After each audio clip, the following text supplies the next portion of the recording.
Chapter 1. The Call That Erased Me from the Table. I paid for my sister's law school for years, quietly, without praise, without conditions. Then, 1 week before Thanksgiving, my mother called and told me I shouldn't come to dinner because my sister didn't want her boyfriend's family to know what I do for a living. I didn't yell. I didn't argue. I just stopped paying. What happened next cost my family far more than tuition. My name is Marianne, and this is the moment I realized that sometimes the most devastating revenge is simply walking away. I was halfway through checking the winter maintenance schedule when my phone started vibrating across the metal surface of my desk. Outside the office window, a line of service trucks sat ready for the cold months ahead, each one a reminder of how predictable my days usually were this time of year. Predictable was something I relied on. The caller ID said, Mom. I hesitated longer than usual before answering, not because I was busy, but because I had learned over the years that my mother never called in the middle of a work day unless she needed something handled carefully. I wiped my hands on a rag and picked up. Hi, Mom. Her voice came through light and polite, the way it always sounded when she was warming up to something she did not quite know how to say. She asked how business was going, mentioned the weather turning colder in Cedar Falls, said she had finally found the cranberry recipe my aunt used to make. Then she paused. She said Thanksgiving this year was going to be a little different. I leaned back in my chair and stared at the corkboard above my desk, where appointment cards were pinned in neat rows. Different how? I asked. She told me my younger sister had invited her boyfriend's parents. She said his name was Aaron Collins and that his family would be driving in from Chicago. She said they were very accomplished people, professionals. The word lingered in the air between us. She said she thought it would be nice to keep the evening simple and polished, given the circumstances. I waited. Experience had taught me that the real message always came after the build-up. She cleared her throat and said maybe it would be better if I came by earlier in the day instead, or another time. She said she did not want things to feel awkward. She said she was sure I would understand. I asked her to explain what she meant. She spoke more softly then. She said there would be people there who might not quite get my line of work. She said sometimes first impressions mattered. She said she did not want anyone to feel uncomfortable. Uncomfortable. I felt the word land in my chest with a dull thud. I did not raise my voice. I did not argue. I let the silence stretch until she filled it with another explanation. Something about how it was only for this 1 year, how it was not personal, how families sometimes had to make adjustments. I told her I needed to get back to work. I said we would talk later. After I hung up, I stayed in my chair longer than necessary, listening to the hum of the heater kicking on in the building. The office smelled faintly of motor oil and coffee. This place had been built by my hands and my decisions. It had never once made me feel like I did not belong. I picked up my phone again and opened a message thread with my cousin Lauren. She was my mother's niece, close enough to family gatherings to hear everything, distant enough to tell the truth. I asked her directly if this was really about awkwardness. She replied a few minutes later, "It is about your sister." I asked her what she meant. She told me my sister had asked Mom to handle it. Those were her words, handle it. My sister did not want Aaron's parents knowing that her older sister owned and ran a heating and cooling company. She was afraid they would assume things. She was afraid it would reflect on her. Lauren wrote that my sister had said she did not want anyone thinking she came from a working-class background. I read the message twice, then a third time. I closed my office door and rested my elbows on my desk. There was no rush of anger, no dramatic reaction, just a slow realization settling in, heavy and unmistakable. I had been edited out. I thought about all the Thanksgivings before this one, the years when I showed up early to help cook, the years I stayed late to wash dishes, the years I listened while my sister talked about law school and internships and future plans, and everyone nodded proudly. I thought about how none of that mattered now. When the workday ended, I drove home instead of heading to the supply warehouse like I usually did on Wednesdays. I parked in my driveway and sat in the car with the engine off, my hands resting on the steering wheel. If I was not suitable to sit at the table, I wondered what that said about my place in the family. The thought followed me inside the house, into the quiet kitchen, and into the living room where a framed photo of my sister and I sat on the bookshelf. We were younger in it, smiling, before life had decided who we were supposed to become. I made myself a cup of tea and stood by the sink, staring out at the yard. The cold had already stripped the trees bare. That was when I decided to tell the truth I had never needed to say out loud before. For years, I had not just been the older sister, I had been the one paying the tuition bills for law school. Every semester, every fee. I had taken on that responsibility when our father passed away, and my mother could not manage it alone. My sister had asked me to help at first. Later, it became expected. I was the name attached to the payments, the one with access to the financial portal, the one who made sure deadlines were met. I did it quietly, without announcements, because that was what family did. Standing there alone in my kitchen, I realized something had shifted. I had been good enough to fund the future they were proud of, but not good enough to be seen alongside it. I did not cry. I did not pace the room. I simply stood there, holding my mug, letting the truth settle into place. Thanksgiving was still a week away. There was time before anything had to happen, but for the first time, I understood that nothing was actually fine, and that pretending otherwise was no longer an option. I set my mug down, turned off the light, and walked upstairs, carrying with me a question I could no longer ignore. Chapter 2. The Years I Paid to Be Silent.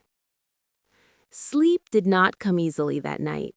I lay awake, replaying years that had felt ordinary while they were happening, years that only now began to line up into a pattern I could not ignore. When my sister got her law school acceptance, everyone had celebrated. I remember the phone call, the breathless excitement in her voice, the way my mother cried with pride. Our father had been gone barely a year then. The timing was cruel and inconvenient, the kind of thing no one plans for. My mother was living on a reduced income, juggling bills, still learning how to be alone. My sister was brilliant and driven, and suddenly facing tuition numbers that made all of us go quiet. I offered to help without thinking much about it. I told myself it would just be for the first semester. I had steady contracts through my HVAC business, enough cash flow to cover it.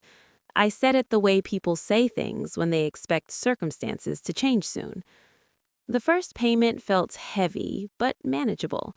The second felt routine. By the third, it no longer felt like a favor. It felt like a role I had stepped into without noticing the door close behind me. My sister emailed me every few weeks back then. She said the student portal confused her. She said financial forms made her anxious. She asked if I could just log in and handle it like last time. I did. I saved her login information in my password manager, right next to utility vendors and payroll accounts. It became another box to check, another deadline to meet. Sometimes she thanked me. More often, she just forwarded notices from the school with a short note saying, "Can you take care of this?" I never asked what would happen when I stopped. My mother and I talked about it once, late one evening when I stopped by her house after work. She stood at the kitchen counter folding dish towels while I leaned against the fridge. She said, "Families help each other." She said, "Your sister has a future ahead of her." She said, "You are strong. You can handle it." I told her I could, because at the time, I could. As the years went on, the conversations changed. I did not bring up the payments anymore. My mother did not ask how they fit into my life. It was assumed, like gravity. At work, nothing was assumed. Everything had to be proven. I built the company slowly, contract by contract. I hired my first technician after 2 winters of being on call every night myself. I signed maintenance agreements with school districts and medical offices. I learned how to read balance sheets the hard way by staying late and fixing my own mistakes. My employees called me boss. My customers called me when systems failed at 2 in the morning. No one there questioned whether I belonged. At family gatherings, no one asked about my business unless something had broken. Then they wanted advice or a discount or a quick look at a thermostat. My sister talked about moot court and summer placements. People leaned in when she spoke. I smiled and refilled drinks. That was the rhythm. It worked because I let it. Thanksgiving night came and went quietly for me. I cooked a simple meal and ate standing at the counter. I told myself I liked the peace. Later, I scrolled through my phone without really thinking about it. That was when the photos appeared. My sister stood between her boyfriend and his parents, her smile wide and effortless. My mother stood nearby, her hand resting lightly on my sister's arm. Everyone looked relaxed, proud. I searched the frame out of habit, knowing what I would not find. I set the phone down and stared at the wall. The realization did not hit all at once. It crept in slowly, the way cold does when you are not paying attention. I had not just been left out of a dinner, I had been edited out of a story. Later that evening, my mother called. Her voice was careful.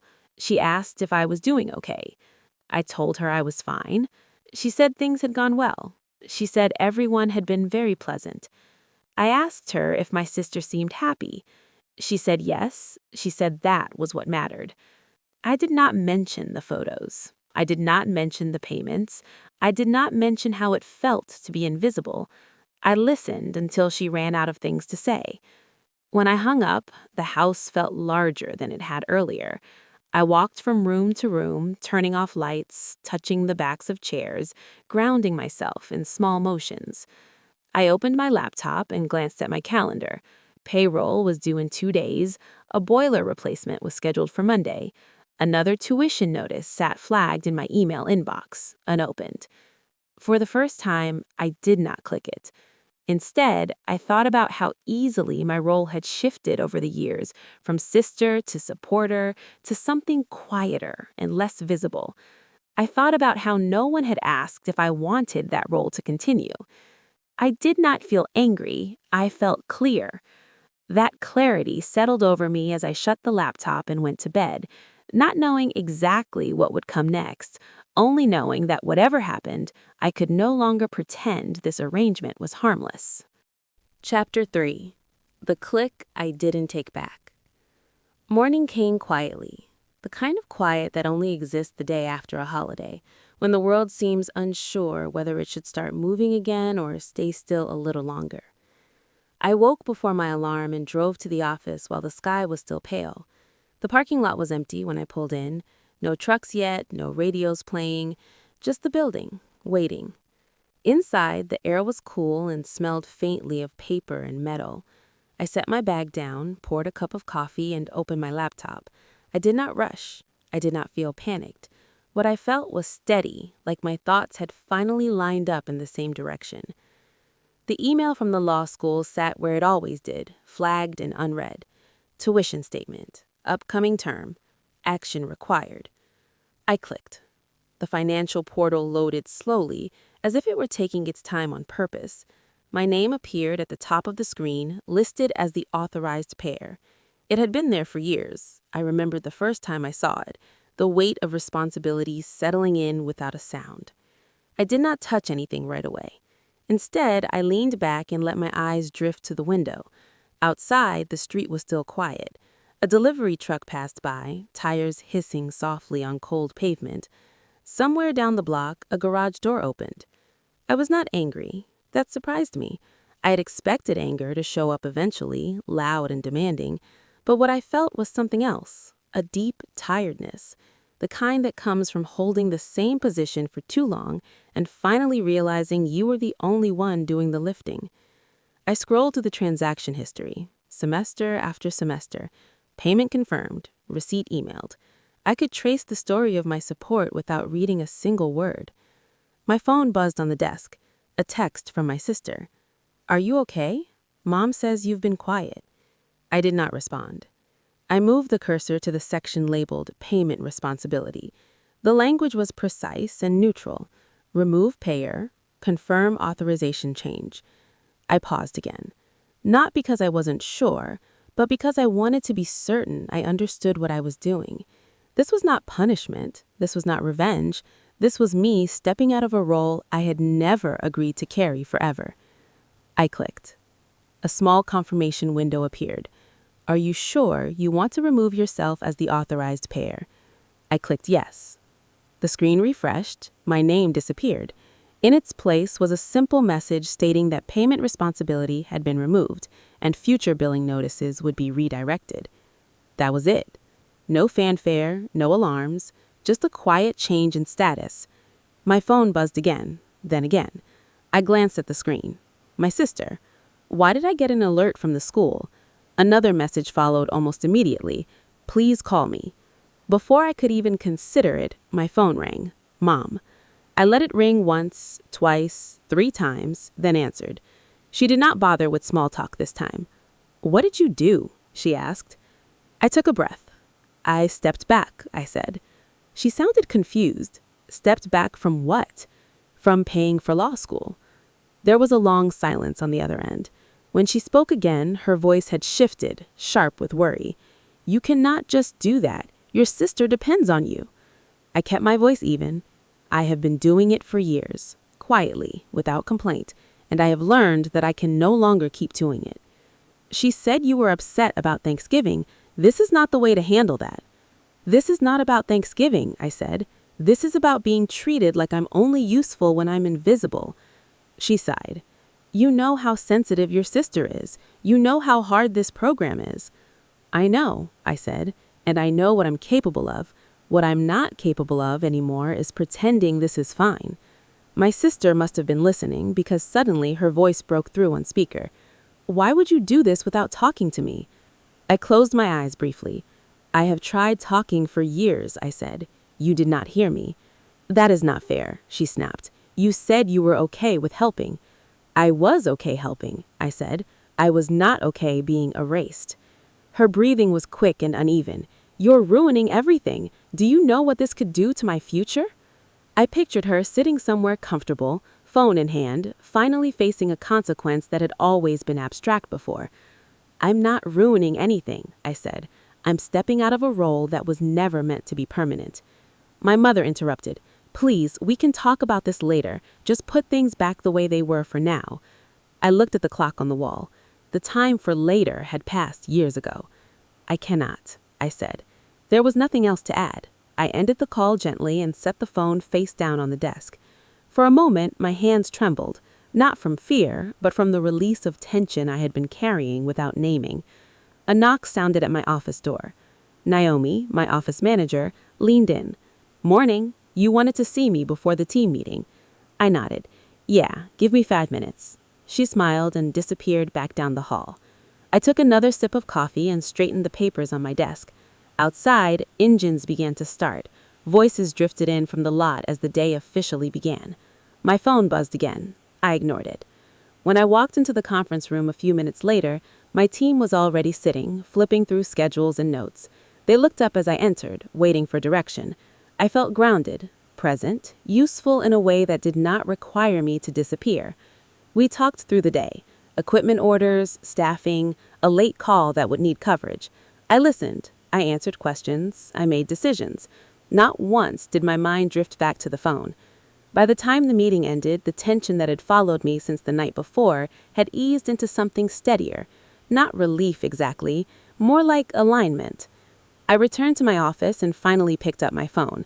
There were missed calls and messages stacked neatly, waiting. I did not open them. I shut down my computer, grabbed my jacket, and stepped outside into the cold air.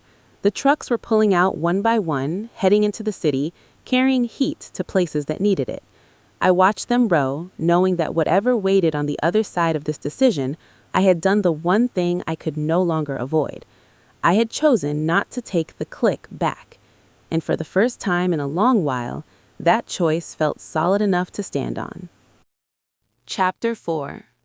when the truth found its way out. The days after that decision moved forward without waiting for permission. I stayed focused on work, on the rhythm of calls and repairs and invoices, and I told myself that whatever fallout was coming would arrive whether I watched for it or not. I did not hear from my sister again right away. That silence told me more than any argument could have. When she did reach out, it was brief and controlled, messages that sounded practiced. There was a problem with the school, she wrote, just a temporary issue. I replied once. I said I hoped she figured it out. Then I went back to my day. What I did not know then was that she was trying to contain something that had already started to leak. A few evenings later, my phone rang while I was cleaning up the shop. It was my mother again. Her voice sounded different this time, less urgent, more uncertain. She asked if I had spoken to Elena recently. I said no. She hesitated, then said Elena had mentioned some confusion about finances. She said Lucas was asking questions. I did not ask what kind of questions. That night, after dinner, I sat on the couch with a book and tried to read. My mind kept drifting. I had a sense that something was unfolding without me in the room, and for once, I was not tempted to step in and manage it. Later, Elena called. I almost let it go to voicemail. Almost. When I answered, she sounded strained, like she was holding her breath between sentences. "This is just a glitch," she said. "I am working on it." I said I was glad to hear that. She paused. "Lucas is helping me look at some options." That made me still. I said, "Okay." She rushed on, explaining that he worked with numbers all the time, that he knew how to navigate things like this. She said there was no reason for me to worry. I told her I was not worried. After we hung up, I set the phone down and sat quietly, knowing that whatever version of the story she had built was about to be tested.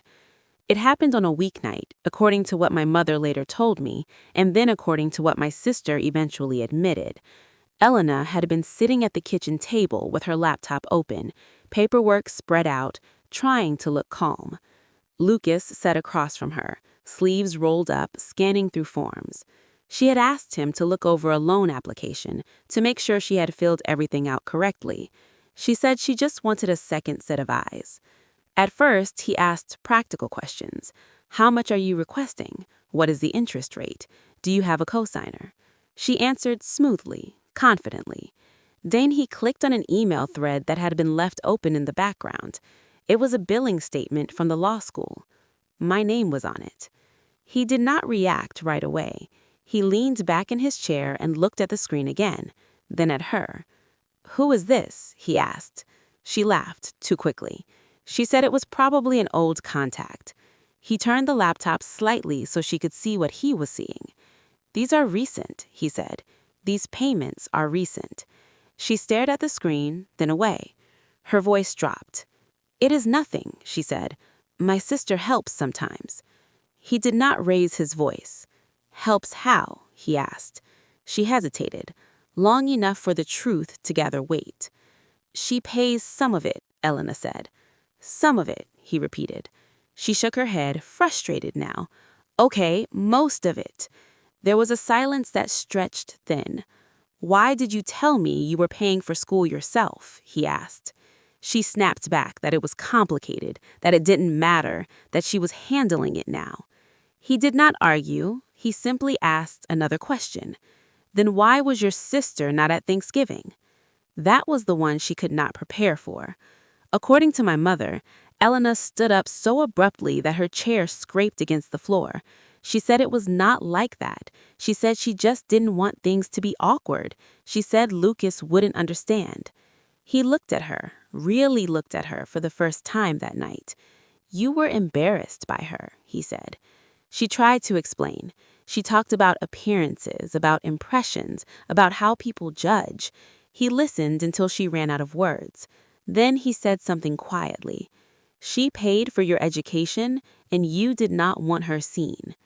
That was when my sister lost control. She said he didn't get it. She said he came from a different world. She said she was trying to build a future and couldn't afford to look backward. He stood up. He did not shout. He did not insult her. He said he needed some air.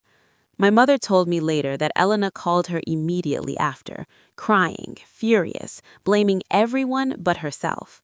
She said Lucas had misunderstood. She said he had no right to judge. My mother tried to calm her down. She tried to explain that sometimes the truth changed how people saw things. Elena did not want to hear it. By the next day, Lucas had stopped returning her calls. When my sister finally reached me again, her voice was brittle. "He thinks I used you," she said. "He thinks I'm some kind of liar." I did not respond right away. "I never said that," I told her. She said, "You didn't have to." I could hear the panic underneath her anger, the realization that something she had carefully managed was now out of her control. "This is not about him," she said. "This is about you doing this to me." I took a breath. "No," I said. "This is about choices you made when you thought no one would question them." She hung up on me. Over the next few days, pieces of the story filtered back to me through my mother.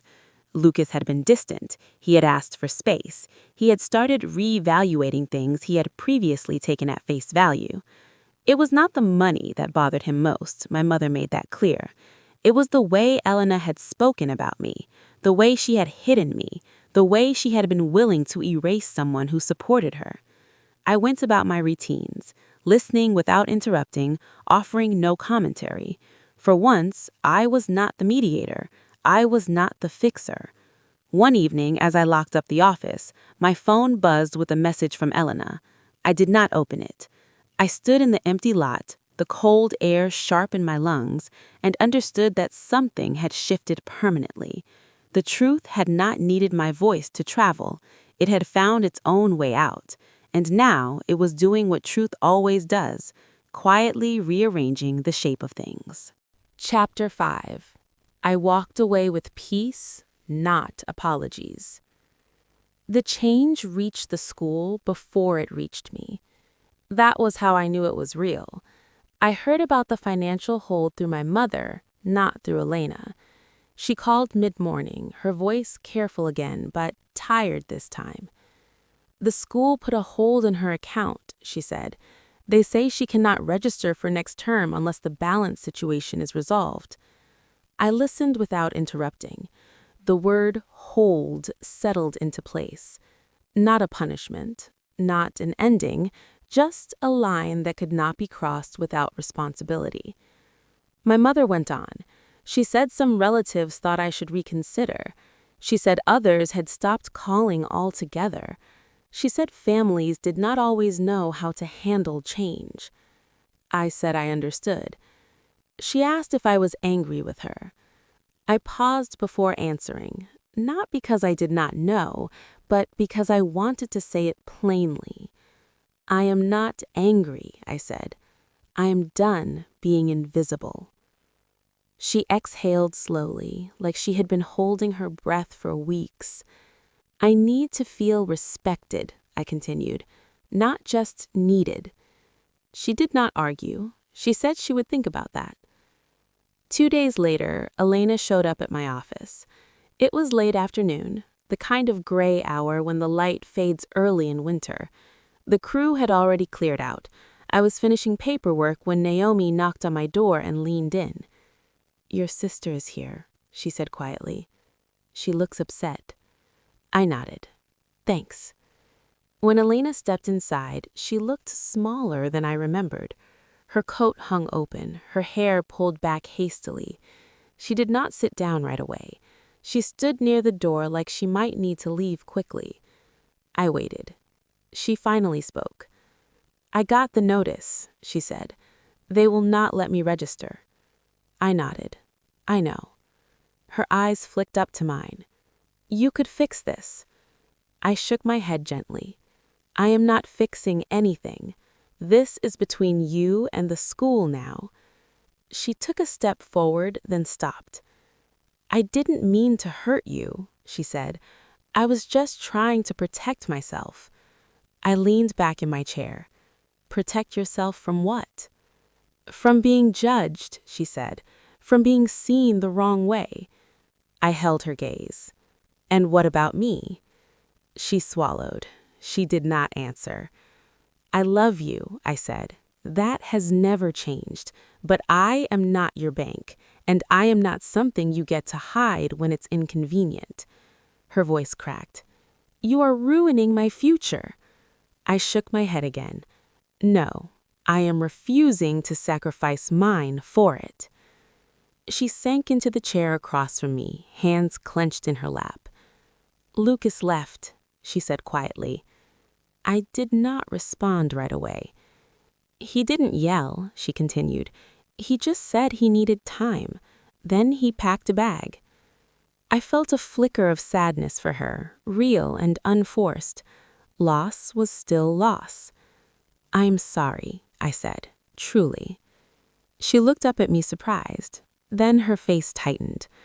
But I am not changing my decision, I added. She nodded slowly, as if she had expected that answer and hoped anyway. She left without another word. After that, the days began to settle. The school emails went quiet on my end. Family conversations thinned out. Some people pulled away. Others showed up unexpectedly, asking questions, rethinking old assumptions. Lucas did not contact me. He didn't need to. His absence said enough. My mother called once more, not to ask for anything, but to tell me she was proud of the business I had built. The way she said it felt new, unpracticed. I thanked her. Work filled the space where worry used to live. Mornings started earlier. The shop felt calmer. I stopped checking my phone every few minutes.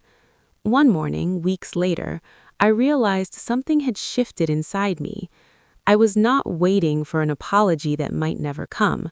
I was not rehearsing arguments in my head. I was simply moving forward. Elena did not lose everything overnight. Life rarely works that way. But she lost the illusion that support was guaranteed without accountability. She lost the version of herself that depended on silence. And I gained something I hadn't expected: peace. Not the loud kind, not the kind you announce, the quiet kind that settles in when your actions finally align with your values. I still love my sister.